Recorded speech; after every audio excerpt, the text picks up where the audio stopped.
10 بڑے بڑے جو وسوسے ہیں، اشکالات ہیں، ایمبیگوٹیز ہیں، دھوکے ہیں جو علماء سو دیتے ہیں اپنی پبلک کو یہ بات منوانے کے لیے کہ بابوں کو پکارو، ولیوں کو پکارو، پیغمبروں کو پکارو، فرشتوں کو پکارو، بس اللہ کو نہ پکارو۔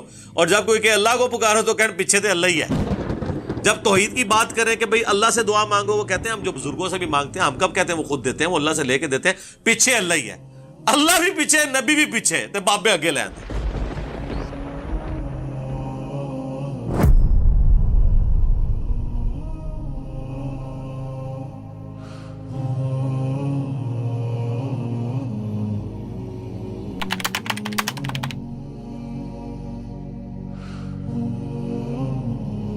پہلا اشکال یا دھوکہ یا ایمبیگوٹی وہ یہ دیتے ہیں کہ جی قرآن میں آیا ہے یا ایھا الذین آمنوا استعینوا بالصبر والصلاۃ، اے اہل ایمان مدد چاہو صبر اور نماز کے ذریعے، اور یہ پڑھتے آدھی آیتی ہیں، آگے نہیں پڑھتے کیا لکھا ہوا ہے، اور کہتے ہیں اس سے ثابت ہوا کہ صبر اور نماز تو غیر اللہ ہے، تو آپ غیر اللہ سے مدد مانگ سکتے ہیں۔ تو ہم کہتے ہیں میرے بھائی تو آپ نے خود بھی کبھی نہیں مانگی، کبھی آپ نے کہا المدد یا نماز میری مدد فرمائیے، میری حاجت گیری کیجئے، یا صبر میری مدد فرمائیے؟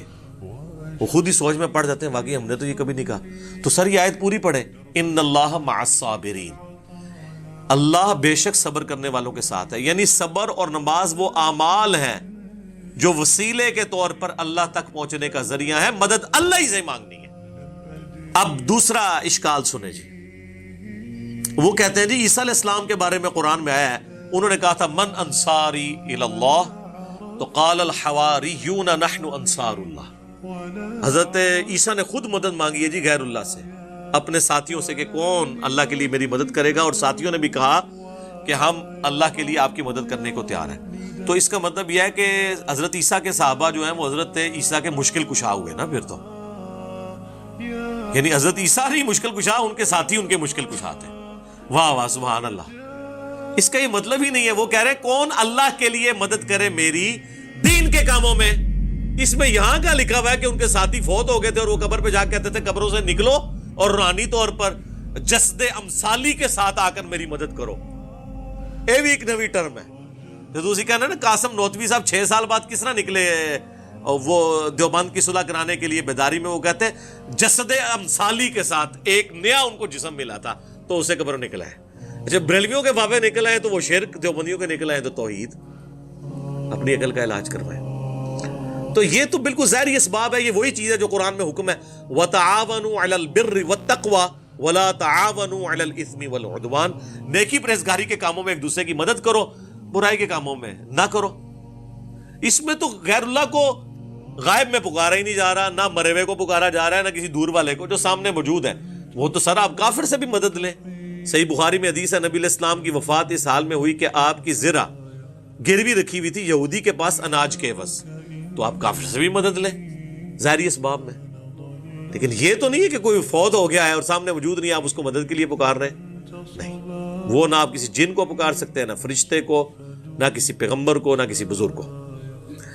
تیسرا اشکال وہ کہتے ہیں جی سورۃ المائدہ میں آیا انما ولیکم اللہ ورسولہ والذین آمنوا، بے شک تمہارا پشت پناہ، تمہارا ولی، تمہارا دوست، تمہارا مددگار تو ہیں اللہ، اس کا رسول اور اہل ایمان۔ تو بالکل ہم مانتے ہیں۔ اس میں یہ کہاں سے ثابت ہو گیا کہ آپ ان کو پکار رہے ہیں؟ اہل ایمان حضور کے ساتھی آپ کے ساتھ، آپ کے مددگار تھے، بالکل ٹھیک ہے۔ یہ تو نہیں ہوا کہ حضور علیہ السلام نے خیبر کے موقع پر حضرت حمزہ کو پکارا ہو جو فوت ہو چکے ہوئے تھے عہد میں، کہ آئیں میری مدد فرمائیں۔ حضرت علی صاحب نے موجود تھے، ان کو بلایا۔ تو بالکل دوست بھی ہیں، پشت پناہ بھی ہیں جو اویلیبل ہیں۔ آج کی ڈیٹ میں صرف اللہ کو مدد کے لیے پکاریں گے، اور اہل ایمان جو آپ کے سامنے موجود ہیں آپ کے ساتھ ساتھی ہوں گے۔ چوتھا اشکال وہ کہتے ہیں جی قرآن میں ہے سورہ التحریم میں فَإِنَّ اللَّهَ هُوَ مَوْلَاهُ وَجِبْرِيلُ وَصَالِحُ الْمُؤْمِنِينَ، رسول اللہ کا مولا تو ہیں اللہ، جبریل اور مومنین، اور اس کے بعد فرشتے بھی۔ اچھا اس کا مطلب ہے کہ حضور علیہ السلام المدد یا جبریل کہتے تھے؟ یعنی وہ ان کے پشت پناہ ہیں، جب اللہ تعالیٰ کسی کی ڈیوٹی لگاتا تھا وہ حضور کے ساتھ کام کرتے تھے۔ آپ کے صحابہ آپ کی خدمت گزاری میں تھے. یہ مطلب ہے. یہ تو نہیں کہ آج کی ڈیٹ میں آپ نے پکارنا ہے. نبی الاسلام نے کبھی یا جبرائیل المدد کہا ہے؟ بلکہ قرآن میں سورہ انفال میں ہے کہ اللہ نے اپنے نبی سے وعدہ کیا کہ ہم غزوہ بدر میں احد میں فرشتے نازل کریں گے. تو حضور نے تو فرشتوں کو خود نہیں پکارا, اللہ نے کہا ہم بھیجیں گے. پکارنے والا معاملہ کہیں نہیں ہے مدد کے لیے کسی کو. پانچواں اشکال وہ کہتے ہیں جی قرآن میں سورہ توبہ میں ہے وما نقموا الا ان اغناہم اللہ ورسولہ من فضلہ. کیا ان کو یہی بات بری لگی نا کہ جو اللہ نے اور رسول نے اپنے فضل سے انہیں غنی کر دیا. اور یہ آیت لوگوں نے اپنے گھروں کے باہر لکھ کے لگائی ہے کہ اللہ اور اس کا رسول دونوں ہی غنی کرتے ہیں. سر یہ آیت اتنی لمبی آیت ہے جس کا ایک چھوٹا سا ٹکڑا ہے. سورہ توبہ کی آیت نمبر 74. یعنی اللہ کے ٹکڑوں پہ یہ پل رہے ہیں. رسول اللہ ان کو مال غنیمت میں حصہ دیتے ہیں. اس کے اگینسٹ انہوں نے یہ کیا کہ یہ نبی علیہ السلام کی جان کے دشمن بن گئے. اس سے یہ کہاں سے ثابت ہو گیا کہ آپ نے اللہ کے رسول کو مدد کے لیے پکارنا ہے؟ یہ چیز ہی کچھ اور تھی اور انہوں نے کچھ اور بنا دی. کانٹیکسٹ بالکل واضح ہے. اور اس کو سپورٹیو وہ حدیث جو میں نے پچھلی دفعہ بیان کی تھی بخاری اور مسلم دونوں میں کہ 70 صحابہ کو جب دھوکے سے شہید کرنے لگے تو انہوں نے کیا کہا؟ اے اللہ ہمارے نبی کو ہمارے حال کی خبر کر دینا. ہم اپنے رب سے مل رہے اس حال میں کہ ہم اپنے رب سے راضی, ہمارا رب ہم سے راضی, ہم حضور کے دین پر ثابت قدم ہیں. اے اللہ ہمارے نبی تک ہماری یہ خبر پہنچا دینا. اور بخاری کے الفاظ ہیں حضرت جبرائیل نے آگے خبر دی. انہوں نے یہ بھی نہیں کہا کہ اے جبرائیل آپ خبر پہنچا دیں, یا رسول اللہ انظر حالنا, انہوں نے نہیں کہا. انہوں نے کہا اے اللہ آپ خبر کر دیں. تو اس سے 3 عقیدے میں نے کہا تھا کلیئر ہوئے. علم الغیب, حاضر و ناظر, اور مسئلہ استعانت یعنی غیر اللہ کو پکارنا. تینوں مسئلے جو انہوں نے بنائے ہوئے ہیں غلط طریقے سے وہ فارغ ہو گئے. چھٹا اشکال, صحیح بخاری میں حدیث ہے جی میں کان بن جاتا ہوں, میں ہاتھ بن جاتا ہوں, میں پاؤں بن جاتا ہوں. پوری تصوف اس کے اوپر کھڑی ہوئی ہے, اور وہ اس لیے کہ یہ بھی آدھی حدیث پیش کرتے ہیں, پوری تو ان کی موت ہے. یہ صحیح بخاری میں حدیث ہے. نبی علیہ السلام نے فرمایا, حدیث قدسی ہے کہ اللہ تعالیٰ فرماتا ہے جس نے میرے ولی کے ساتھ دشمنی کی میرا اس کے خلاف اعلان جنگ ہے. اب ولی سے آپ کو انڈیا پاکستان کے ولی نہیں, یہ ولی اللہ کی بات ہو رہی ہے جو اللہ کی عبادت کرتے تھے. جو اپنی عبادت کرواتے ہیں نا وہ اللہ کے ولی نہیں ہے. ان سے اعلان جنگ ہے میرا. صحابہ اہل بیت ان کے پیٹرن پہ چلنے والے وہ امام جنہوں نے ان کی تعلیمات ہم تک پہنچائی, اعلان جنگ ہے. اور میرا بندہ میرا قرب کسی چیز سے حاصل نہیں کر سکتا جو فرائض میں پابندی سے حاصل کرتا ہے. پہلی چیز فرض ہے, پھر نوافل کے ذریعے میرا اتنا قرب حاصل کرتا ہے کہ میں اس کے کان بن جاتا ہوں جس سے وہ سنتا ہے, میں اس کے ہاتھ بن جاتا ہوں جس سے وہ پکڑتا ہے, میں اس کی آنکھیں بن جاتا ہوں جس سے وہ دیکھتا ہے, میں اس کے پاؤں بن جاتا ہوں جس سے وہ چلتا ہے. بس اتنا کر کے وہ کہتے ہیں جس کے ہاتھ اللہ کے ہاتھ بن جائے پھر ایتھوں ہوتے نہیں پہنچن گے, اے آپ کو رزلٹ کر لیتے ہیں. اور یہ عربی کے محاورے میں بات ہو رہی ہے, یعنی اس کا اوڑھنا بچھونا میں بن جاتا ہوں, یعنی میں اسے اسپیشل پروٹیکشن دے دیتا ہوں. ایک بار جب وہ کوشش کرتا ہے پھر اس کے ہاتھ پاؤں کان آنکھیں میری اطاعت میں ہی اٹھتی ہیں. وہ کہتے ہیں جی یہ تو وہ پہلے ہی کر رہا تھا تبھی اس کو انعام ملا. پھر انعام کیا ہوا؟ پہلے تو اس نے کوشش کی نا, انعام اس کو یہ ملا کہ اللہ اسے استقامت دیتا ہے, جو قرآن میں بھی آیا قل ان صلاتی و نسکی و محیایا و مماتی للہ رب العالمین. اے نبی تم فرماؤ بے شک میری نماز, میری قربانی, میرا جینا, میرا مرنا سب اللہ کے لیے. اچھا اس حدیث کا اگلا حصہ نہیں پڑھتے. اگلے الفاظ ہیں کہ جب وہ مجھ سے کوئی دعا کرتا ہے میں دعا قبول کرتا ہوں, اور جب مجھ سے پناہ طلب کرتا ہے اپنے دشمن کے اگینسٹ تو میں اسے پناہ عطا کرتا ہوں. تو میرے بھائی جس کا ہاتھ اللہ خود بن چکا ہے وہ دشمن کی گیچی خود کیوں نہیں مروڑ دیتا؟ اللہ سے کیوں مانگ رہا ہے؟ اس لیے کہ کوئی نہیں ایسے کر سکتا, اللہ ہی سے مانگنا ہے. ورنہ وہ کہتے ہیں ہاتھ بن گیا پاؤں بن گیا تو اب وہ جو مرضی کرے. اور ویسے آپ کو شرم نہیں آتی کہ اللہ کا پاؤں کوئی بنے گا؟ اس کا فزیکل معنی آپ لیں گے کہ اللہ کسی بزرگ کا پاؤں ہے تو پھر آپ پہ 295C لگے گی. آپ اس پیغمبر کی بھی توہین کریں گے اور اللہ کی بھی. تو یہ بات ہو رہی ہے محاورتاً, اور آگے الفاظ حدیث کی اس کی حفاظت کر رہے ہیں. لہٰذا یہاں سے دھوکہ دینا بند کریں. 7واں اشکال وہ کہتے ہیں نہیں, مسلم شریف میں حدیث ہے حضور نے ایک صحابی سے کہا کہ مانگ کیا مانگتا ہے, حضرت ربیعہ سے جو وضو کروایا کرتے تھے, سل ربیعہ. تو انہوں نے کہا جنت میں آپ کا پڑوس مانگتا ہوں. تو دیکھیں حضور نے جنت عطا فرما دی. سر یہ حدیث پوری تو پڑھے, اس کے آگے الفاظ ہیں، نبی اسلام فرمایا اس کے علاوہ بھی کچھ مانگنا ہے تو مانگ لو. کہا نہیں یا رسول اللہ آپ کا پڑوسی چاہیے. تو آپ نے فرمایا کثرت سجود سے میری مدد کر. اب اس کو آپ نے وہ نہیں لینا کہ حضور کا مشکل کشا وہ بن گیا تھا. آپ تو ہر جگہ مدد دیکھ کے تو مشکل کشا بنا دیتے ہیں. کثرت سجود سے میری مدد کر، یعنی تم زیادہ عبادت کرو، میری مدد کرو کہ میں اللہ کو سفارش ڈال سکوں کہ یہ نیک بندہ اس کو میرے ساتھ کر دے. بالکل واضح. بس سال ربیہ سال ربیہ سال ربیہ، جنت مانگ لی جنت مانگ لی. اگے بھی ٹورو نا میں ملی جنت، تو جنت تو انشاءاللہ آپ کو بھی مل جائے گی. صحیح مسلم میں حدیث ہے جو اذان کا جواب دے اس کے بعد دروشی پڑھے اور الوسیلہ والی دعا مانگے، میری شفاعت اس کے لیے حلال ہو جائے گی. اللہم صلی علی محمد وعلی آل محمد. 8واں اشکال، وہ کہتے ہیں ایک صحابی کی پنڈلی ٹوٹ گئی، صحیح بخاری میں آتا ہے حضور کے پاس پنڈلی لے کے آ گیا، حضور نے جوڑ دی، ہاتھ پھیرا. بخاری مسلم میں اشوب چشم مولا علی کو ہوا، حضور نے تھوک مبارک لگائی، ٹھیک ہو گیا. بخاری مسلم میں آتا ہے بارش نہیں ہو رہی تھی، حضور نے دعا کی، بارش شروع ہو گئی. جتنے یعنی حضور کے معجزات ہیں نا، اس سے وہ کہتے ہیں آپ حضور سے مدد مانگنی ہے. سر یہ آج اگر نبی علیہ السلام دنیا میں موجود ہوں تو ہم اپنا ہر مسئلہ حضور کے پاس ہی لے کے جائیں گے. مسئلہ ہے حضور کی وفات کے بعد کا، جب آپ سے ہم کمیونیکیٹ نہیں کر سکتے. نہیں تو مجھ سے پھکی لے لیں، ثقیفہ بنی ساعدہ کے اندر جو کچھ ہوا جس کی وجہ سے آج تک امت 2 ٹکڑے ہے، سنی شیعہ اختلاف، تو مولا علی اور ابو بکر کیوں نہیں حضور کی قبر پہ چلے گئے یا رسول اللہ؟ بلکہ میت بھی باہر تھی 2 دن تک، تو یا رسول اللہ فیصلہ کریں آپ کا سکسیسر کون ہے. نہیں. جنگ جمل صفین نہروان کے وقت کسی نے روضہ شریف میں جا کے حضور سے مشورہ کیوں نہیں کیا؟ سیدہ عائشہ 47 سال تک اس حجرے میں رہی جہاں پہ قبر مبارک تھی، کوئی مشورہ کچھ بھی نہیں.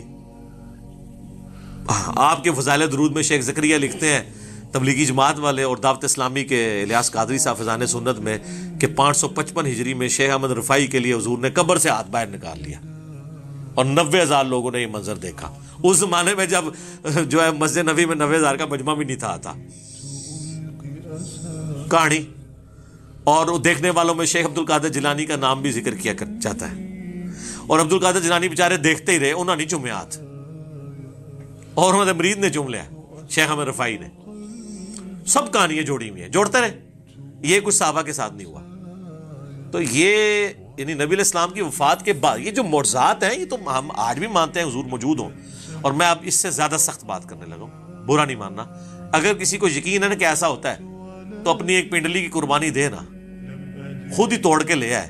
روضہ شریف تک ہم اسے لگا دیتے ہیں، ویزا لگوا دیتے ہیں، وہاں پہ روضہ شریف پہ آپ کو لے جاتے ہیں، جائیں اپنی پنڈلی کی ہڈی جوڑ کے بتائیں. ان کو بھی پتہ نہیں جوڑے گی. ہاں نبی علیہ السلام اگر دنیا میں موجود ہوں تو یقیناً ہاتھ پھیرنے سے یہ ہو جائے گا. ان کو بھی پتہ ہے کہ آج کی ڈیٹ میں نہیں ہوگا.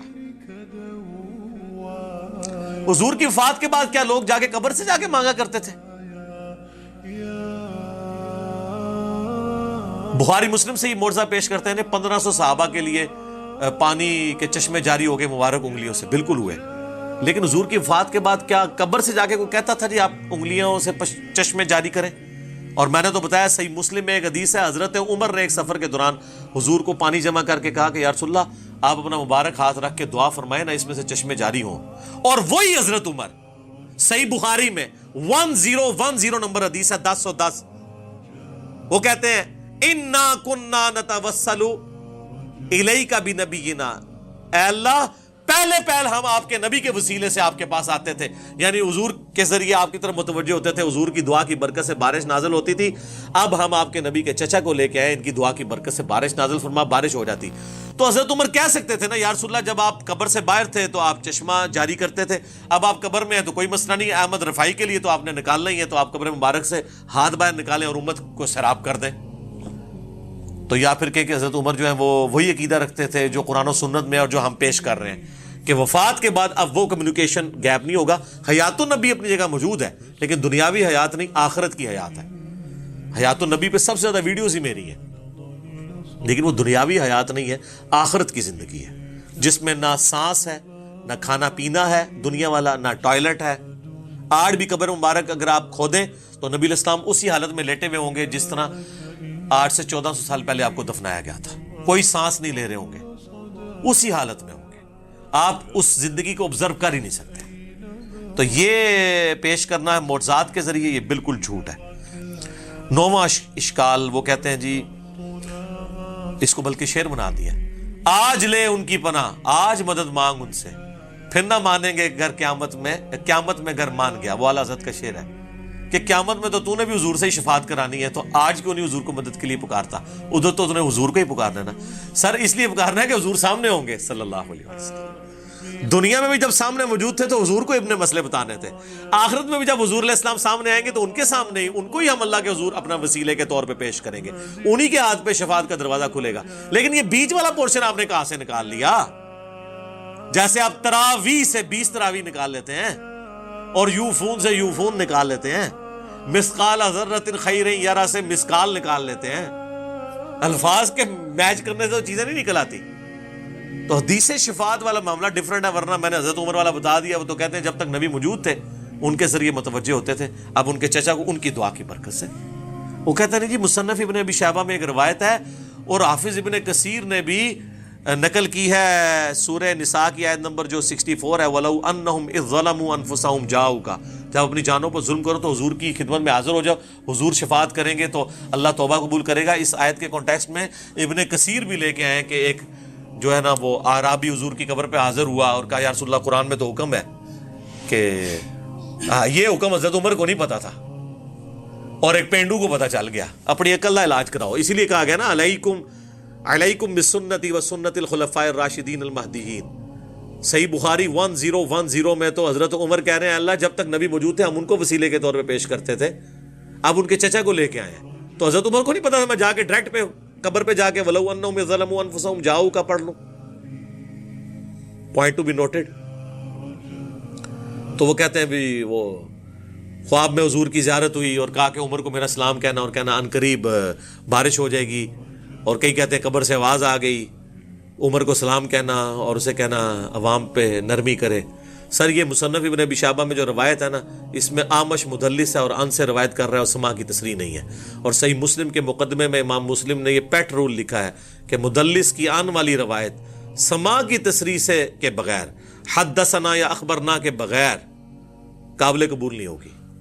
ایک جعلی روایت کو لے کے عقیدہ گھڑ رہے ہیں جو بخاری کی 1010 نمبر حدیث کے بھی خلاف ہے اور قرآن کی اس آیت کے کانٹیکسٹ کے بھی خلاف ہے۔ سر یہ قرآن ذرا کھولیں، سورہ نساء کی آیت نمبر 64 میں اللہ تعالیٰ نے منافقین کو کہا ہے کہ یہ طاغوت کے پاس فیصلے کرواتے تھے، حالانکہ نبی علیہ السلام کو اپنا حکمران مانا ہوا تھا، اوپر سے کلمہ گو تھے اندر سے منافق تھے۔ تو اللہ تعالیٰ نے فرمایا کہ اب جو انہوں نے ظلم کیا نا کہ اپنا فیصلہ کافروں سے کروایا، تو اب ان کو چاہیے حضور کے سامنے آئے، حضور سے معافی مانگے، آپ صلی اللہ علیہ وآلہ وسلم اللہ کے حضور ان کی شفاعت کریں کہ جو انہوں نے یہ مس بیہیو کیا کہ بجائے حضور کو جج ماننے کے جا کے یہودیوں سے فیصلہ کروایا، پھر اللہ ان کو معاف کرے گا۔ وہ تو کنٹیکسٹ ہی ڈیفرنٹ تھا، اس کو آپ نے پکڑ کے حضور کی وفات کے بعد کیسے لگا دیا؟ بات کون سی تھی؟ اور وہ کہتے ہیں یہ آیات جنرلائز ہے۔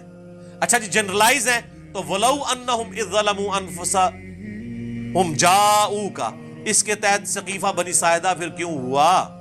جنگ جمل صفین نہروان کیوں ہوئی؟ صحابہ کیوں نہیں قبر رسول سے جا کے فیصلہ کرواتے رہے؟ اس وقت تو قبر میں بھی نہیں نبی علیہ السلام گئے تھے، 2 دن تک تو میت مبارک باہر تھی، جنازہ جاری تھا، کسی کو وسوسہ بھی نہیں آیا کہ حضور سے ہی جا کے پوچھ لیں، کیونکہ اس زمانے میں عقیدے نہیں ہوا کرتے تھے۔ آخری اشکال ہے جی 10واں، جس میں میرا پورا لیکچر بھی ہے، مجھے تم سے شرک کا خوف نہیں۔ وہ کہتے ہیں یہ کہاڑیاں اپنی کول رکھو، شرک کا کوئی خوف ہی نہیں رہا۔ اچھا نہیں خوف ہے تو یہ صحیح مسلم میں کیوں حدیث ہے، صحیح بخاری میں کہ دیکھنا میری شان کو اس طرح بلند نہ کرنا جس طرح عیسیٰ ابن مریم کو ان کے ماننے والوں نے کیا، میں اللہ کا بندہ اور اس کا رسول ہوں، مجھے اللہ کا بندہ اور رسول ہی کہنا۔ تو کسی نے نہیں کہا یا رسول اللہ آپ کو تو گارنٹی ہے وہ میں شرک نہیں کرے گی، تو آپ یہ ہمیں نصیحت کیوں کر رہے ہیں؟ تو یہ حدیث بخاری مسلم میں کیوں ہے کہ آپ اپنی وفات کے دنوں میں اپنے چہرے مبارک سے چادر ہٹاتے تھے اور کہتے تھے لعن اللہ الیہود والنصارى، اللہ کی لعنت ہو یہود و نصارہ پر، انہوں نے اپنے نبیوں کی قبروں کو سجدہ گاہ بنا دیا تھا، تم میری قبر کو سجدہ گاہ نہ بنانا۔ اور اس کے آگے حضرت عائشہ کے الفاظ ہیں اگر ہمیں یہ خطرہ نہ ہوتا کہ لوگ حضور کی قبر پہ سجدے شروع کر دیں گے تو ہم زائرین کی زیارت کے لیے اوپن قبر کو چھوڑ دیتے، لیکن حضور ہمیں ڈرا رہے تھے اس لیے ہم نے اوپن زیارت کے لیے قبر کو نہیں چھوڑا بلکہ حجرے کے اندر ہی رہی۔ اب تو خیر وہاں اجازت سے بھی کوئی نہیں اندر جا سکتا. تو کسی کو نہیں پتا تھا مجھے تم سے شرک کا خوف نہیں. یہ حضور علیہ السلام نے صحابہ کو اور صحابہ کے پیٹرن پہ چلنے والی ایک خاص اسکول آف تھاٹ کو یہ بات کی تھی کہ قیامت تک ایک میرا امت کا گروہ ایسا ہے جو بخاری مسلم میں آتا ہے کہ وہ قیامت تک حق پہ قائم رہے گا. باقیوں کے لیے نہیں آیا. وہ تو ابو داؤد میں خود ہی آپ کہتے ہیں 72 جہنم میں جائیں گے اور ایک جنت میں جائے گا. حضور اس زمانے میں وہ صحابہ تھے جن سے شرک کا خوف نہیں تھی، اور صحابہ کے زمانے سے قیامت تک ایک گروہ. ورنہ تو یہ خود بھی مانتے ہیں کہ نصیریہ جو علی اللہ کہہ رہے ہیں اس وقت وہ یہود و نصارہ کا گروہ ہے، کوئی شیعہ سے نکلا ہے. قادیانی جو ختم نبوت میں شرک کر رہے ہیں سنیوں سے نکلے ہیں. اور حلولیہ جن کو کشف المعجوم میں خود علی اجمیری صاحب نے کہا یہ گمراہ فرقہ ہے جو کہتے ہیں بندے کے اندر اللہ گھس جاتا ہے، یہ شرک نہیں ہے. اور وہ انہوں نے لکھا ہے یہ اہل سنت کے جو گمراہ فرقے ہیں ان میں سے ایک فرقہ ہی ہے. خود انہوں نے مانا ہے کہ سنیہ دے جڑے 12 فرقے نے 10 حق ہوتے نے 2 گمراہ نے، انہیں حلولی ہے تو حلول کا عقیدہ رکھتا ہے. تو یہ شرک تو ہوا ہے. اور اس حدیث کی شرح آپ ابن حجر اسقلانی کی فتح الباری پڑھ لیں یا عمدۃ القاری جو ہے پڑھ لیں بدر الدین عینی کی. دونوں نے لکھا ہے کہ یہ پوری امت کے لیے گارنٹی نہیں ہے، خاص طبقے کے لیے. ادروائز امت میں لوگ شرک میں مبتلا ہوئے ہیں. صحیح مسلم میں حدیث ہے جس کے جنازے میں 40 ایسے لوگ شریک ہوں جو شرک نہ کرتے ہوں تو ان کی شفاعت قبول کر لی جائے گی. تو جنازہ تو پڑھتے ہی مسلمان ہے. بخاری مسلم میں حدیث ہے جب یہ آیت نازل ہوئی سورہ الانعام کی آیت نمبر 82 الذین آمنوا ولم یلبسوا ایمانہم بظلم اولئک لہم الامن وہم مہتدون، جو ایمان لائے اور ایمان کے ساتھ شرک نہ کیا وہی قیامت والے دن امن میں ہوں گے. تو صحابہ نے کہا یا رسول اللہ شرک کون نہیں کرتا ہوگا، ظلم کون نہیں کرتا ہوگا. وہ صحابہ تو چھوٹے سے گناہ کو بھی ظلم سمجھتے تھے. تو حضور نے فرمایا یہاں ہر ظلم نہیں، اس ظلم سے مراد ہے ان الشرک لظلم عظیم. سورہ لقمان کی آیت نمبر 13 تلاوت کی نبی علیہ السلام نے کہ یہاں شرک یعنی جو ایمان لانے کے بعد شرک نہ کرے اس کے لیے گارنٹی ہے کہ وہ امن میں ہوگا. باقی گناہوں کے معاملے میں اللہ تعالیٰ ٹالریٹ کر لے گا.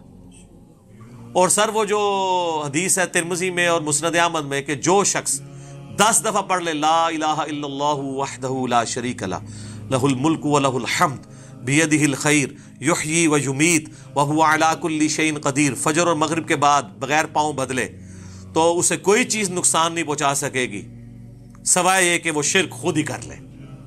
اس میں یہ الفاظ ہے. تو حضور کو تو کہنا چاہیے شرک ختم ہو گیا تو پھر شرک کہاں سے کر لے.